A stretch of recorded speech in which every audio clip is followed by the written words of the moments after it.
لقد کان لکم فی رسول اللہ اسوۃ حسنۃ لمن کان یرجو اللہ والیوم الآخر وذکر اللہ کثیرا۔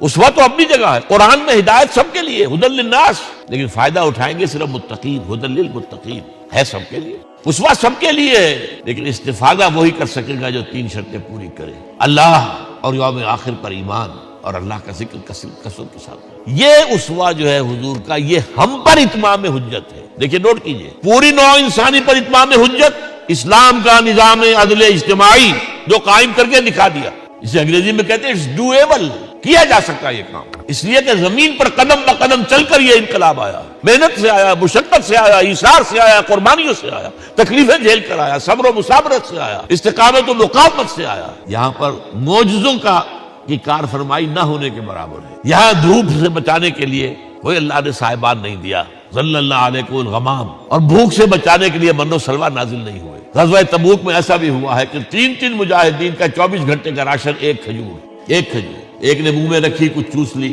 کچھ گلوکوز چلا گیا اس میں سے، دوسرے کو دے دی، اس نے چوس لی، پھر تیسرے کو، من و سلوہ نازل نہیں ہوئے۔ محنت، مشقت، ایثار، قربانی، صبر، مصابرت، استقامت، مقاومت، یہ ہے اسوہ رسول۔